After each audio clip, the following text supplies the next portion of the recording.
Hi friends, good morning. ఈరోజు ఈనాడు paper, date 27/12/2025 శనివారం paper. ఇలా కొంచెం హెడ్లైన్స్ చూద్దామా. ఆర్టీసీ ఉద్యోగులకు భారీ ఊరట. కెనడాలో కాల్పులు, భారత విద్యార్థి మృతి. భారతీయతే మన బలం, విశ్వవిజ్ఞానానికి మనమే మూలం, చంద్రబాబు నాయుడు గారు అన్నారు.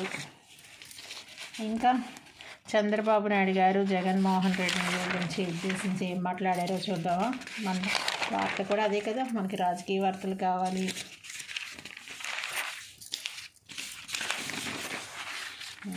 ఇక్కడ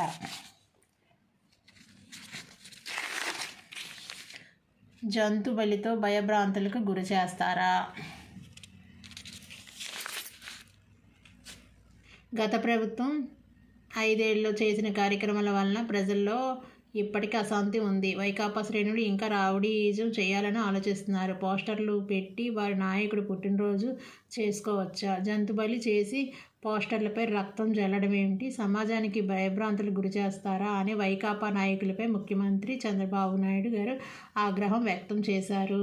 ఈ మధ్య రఫా అంటున్నారు, అదేంటో నాకు అర్థం కావట్లేదు అనేసి చంద్రబాబు నాయుడు గారు అంటున్నారు. జగన్మోహన్ రెడ్డి గారి అభిమానులంట రక్తంతో పోస్టర్ల పైన జంతు బలి చేశారట.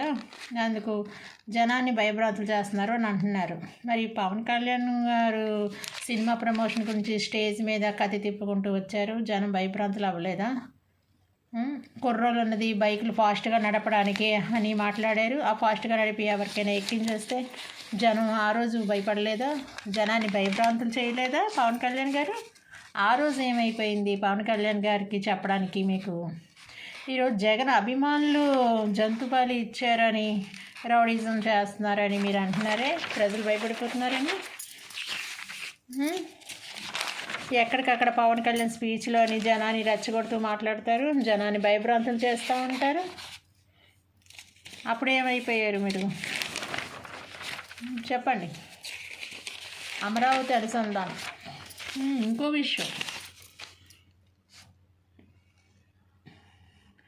నేను తిరుపతిలోనే పుట్టి పెరిగా. అయితే ఏంటి, దాడులు తగ్గాయి, పోలీసులు గట్టిగా ఉన్నారని తెలిస్తే నేరస్తుడు దారిలోనికి వస్తారు, నోరు పారేసుకుంటాము, ఇష్టరాజ్యంగా ఉంటాము, రౌడీజం చేస్తూ ఉంటే ప్రభుత్వం గట్టిగా ఉంటుంది. నేను తిరుపతిలోనే పుట్టి పెరిగా, ప్రతి వీధి సందు నాకు తెలుసు. చిన్నప్పుడు ఎప్పుడో పుట్టి పెరిగారు, చిన్నప్పుడు అంటే వీధుల్లో తిరిగి ఉంటారు, అప్పుడు మీకు ఈ పొజిషన్ లేదు కదా. కానీ ఇప్పుడు మీరు బుల్లెట్ జీప్లో వెళ్తారు, చుట్టూ గ్యాన్మ్యాన్లు ఉంటారు. ఎప్పుడైనా నడుచుకొని వెళ్ళారా? అప్పటికిప్పటికి డెవలప్ అయిపోయి ఉంటాయి, వీధులు తెలుసు, సందులు తెలుసు అంటున్నారు. కానీ అప్పటిలాగా ఇప్పుడు మీరు నడుచుకుని వెళ్ళి వీధి చూడగలుగుతున్నారా? జనానికి ఎలాగున్నదా అని మీరు చూడగలుగుతున్నారా? ఉన్న ఫ్యాక్ట్ మాట్లాడండి, డప్పు మాత్రం కొట్టుకోకండి. Okay friends, thank you.